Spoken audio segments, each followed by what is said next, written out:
Entrepreneurs on the rise sa QC.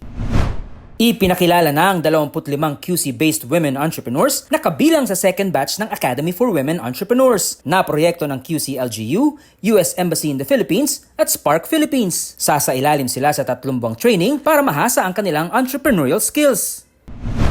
Bumida ang mga ipinagmamalaking produkto mula sa 17 rehiyon sa bansa sa Alunsina Kabuhayan Convention and Bazaar sa Quezon City Hall. Tampok dito ang mga paninda ng Sustainable Livelihood Program beneficiaries ng DSWD. Pirmado na ang Memorandum of Agreement sa pagitan ng pamahalaang lungsod at Ninja Van Philippines para magbigay ng libreng training sa micro, small and medium enterprise owners sa lungsod at sa paggamit ng mga bagong app at platform ng Ninja Van. Serbisyong walang patid.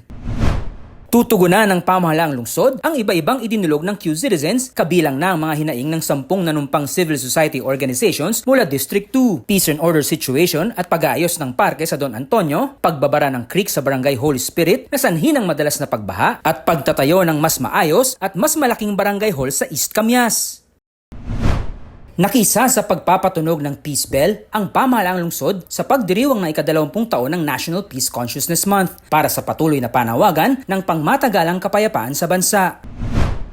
Inabutan ng financial aid ng pamahalaang lungsod ang higit 30 pamilyang nasunugan sa Barangay Holy Spirit at Barangay Payatas. 10,000 piso ang binigay sa homeowners habang 5,000 piso naman sa renters at sharers.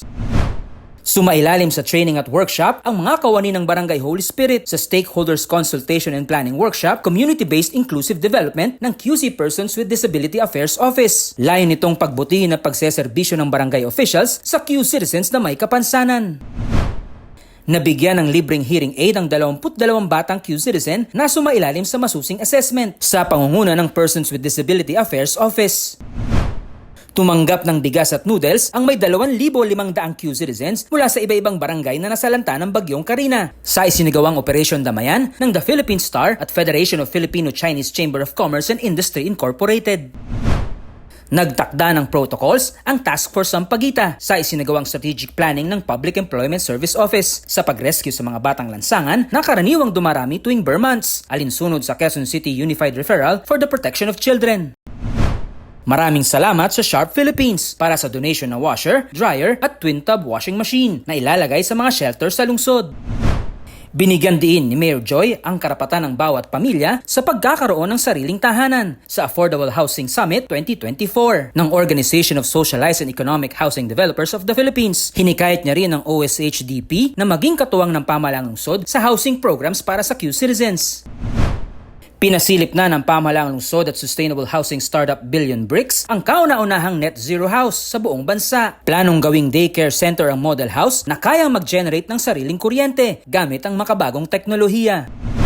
Ibinahagi ng Gender and Development Council Office kung paano isinusulong ng QC-LGU ang iba-ibang GAD program sa lungsod sa pagbisita ng 2024 Angat Bayi Fellows na sumasailalim sa Empowerment Fellowship Program. Pinaplano na ang pagsasama ng mga makukuhang aso sa kalsada sa search and rescue training ng Metropolitan Manila Development Authority, katuwang ang lokal na pamahalaan. Bumisita sa City Hall ang QC Pride at 2024 Paris Olympian na si Sam Katantan. Si Sam ang kauna-unahang Filipina fencer na naging kinatawan ng bansa sa Olympics sa loob ng 32 taon.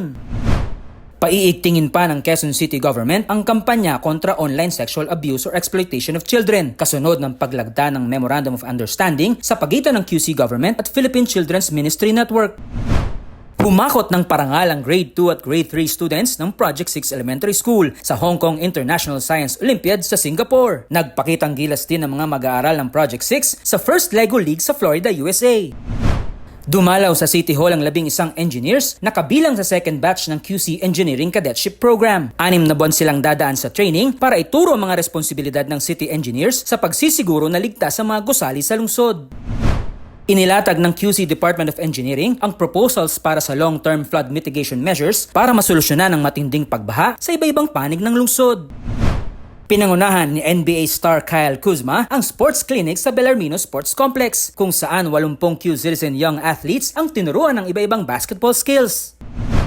Pinarangalan sa 2024 Asia's Idol Chronicle Awards sina Mayor Joy Belmonte bilang Asia's Most Outstanding City Mayor at Vice Mayor Gian Soto bilang Asia's Most Outstanding Vice Mayor of the Year 2024. Nakakuha rin ng awards sina Majority Floor Leader Councilor Doray Del Armente, Councilor Candy Medina, Councilor Sammy Neri at buong QC Council.